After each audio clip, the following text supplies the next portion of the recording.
Q. Jazz is up Wolf Trap with tribute to native New Orleans singer Connick Jr. attends the Fox All-Star Party at the Fox Winter TCA on Friday, Jan. 15, 2016, Pasadena. K-Lift photo by Richard Shotwell, Envision, AP, Washington. From recording Grammy-winning records to starring in feature films to judging American Idol, Connick Jr. has done it all in the entertainment industry.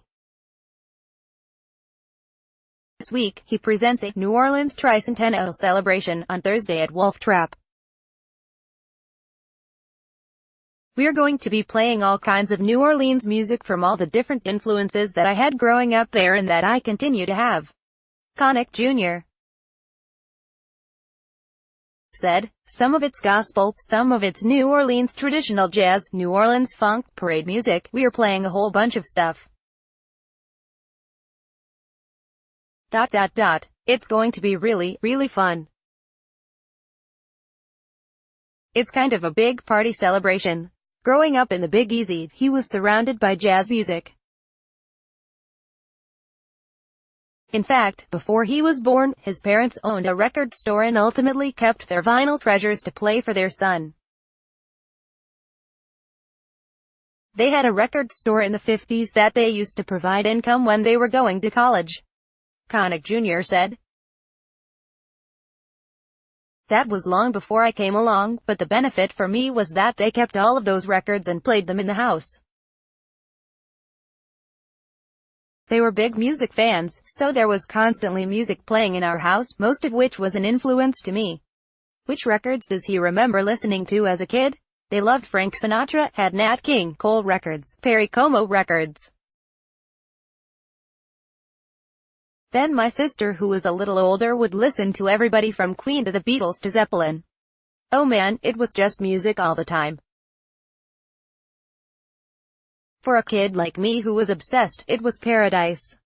Not only was he fan, he actively honed his skills at the New Orleans Center for Creative Arts. I started taking it really seriously from an early age, Connick Jr. said. I made my first record when I was 9 years old. I started playing with the symphony at the same age, and made my next record at 11 years old. It was pretty obvious from a very early age that's what I was going to do. I wasn't really good at anything else, so it worked out pretty well for me. I wasn't a very good student, I was a horrible athlete, so it was fortunate that I was so interested in music. His early training instilled a belief in the power of music education.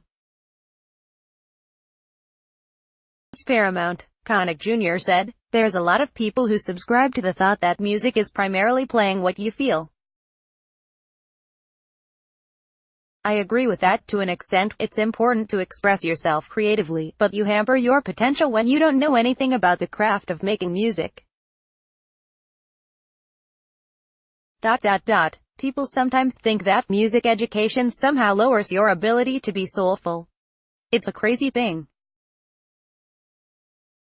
Music education is absolutely imperative. He won his first of 3 Grammys for the soundtrack of When Harry Met Sally, 1989, as Billy Crystal and Meg Ryan fell in love to his crooner rendition of It Had to Be You. He was recommended to director Rob Reiner by Blood, Sweater. He was working at Columbia Records and was a friend of Rob Reiner's and said, I know you're looking for some underscoring for When Harry Met Sally, you should hire this kid. One thing led to another and I ended up singing a bunch of songs for the film. I know Billy a lot better than I know Meg, but they were both very supportive and just nice people for sure. He pivoted into acting as a World War II gunner in Memphis Belle, 1990, a serial killer in Copycat, 1995, and the goose to Will Smith's Maverick in Independence Day, 1996. He got his first leading role as Sandra Bullock's love interest in Hope Floats, 1998, followed by roles across Hilary Swank in P.S. I Love You, 2007, and Renee Zellweger in New in Town, 2009. I had been doing musicals in high school and I loved it. It was just a matter of finding the right thing, Connick Jr. said. It was just a matter of finding scripts that I liked and pursuing it. Like anything, you can't really wait for things to come for you. You have to get out there and hustle for them. I love doing it, so it was a pleasure to go out and try to make these things happen. He moved to the small screen as Deborah Messing's husband on Will. That was great, Connick Jr. said.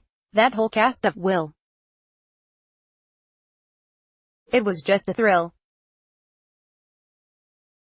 Doing a multi-camera sitcom is a lot like doing a Broadway show because it's live in front of an audience and you memorize the whole thing at once, as opposed to a film where you just memorize the scene you're doing that day. Doing Will. That team is just a blast to be around. Fittingly, he combined music and TV with Fox's smash reality competition, American Idol, first as a mentor to the contestants, then as a judge alongside Jennifer Lopez and Keith Urban. Being a mentor is fun. You sit around with these kids, get to know them, talk to them and try to share things that will help them in their careers. Being a judge is a completely different thing because you don't talk to them, you don't get to know them, there's no relationship there, you just sit back objectively respond. But judging was really fun. I did it for 3 years with J-Lo, Keith and Ryan Seacrest. It was a great gig.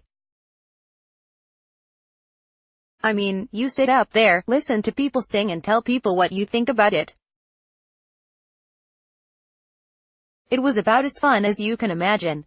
Now, after his short-lived talk show, Harry, he is back to touring the country with his music. I love performing, Connick Jr. said. We lay it all out on the stage. It's such an honor to perform. We take it very seriously. When that show time comes, it's like a gift to us. We love performing and trying to take people away from their routines and everyday problems for a while. We just want to entertain them, make them smile, and let them forget about the world. Find more details on the Wolf Trap website.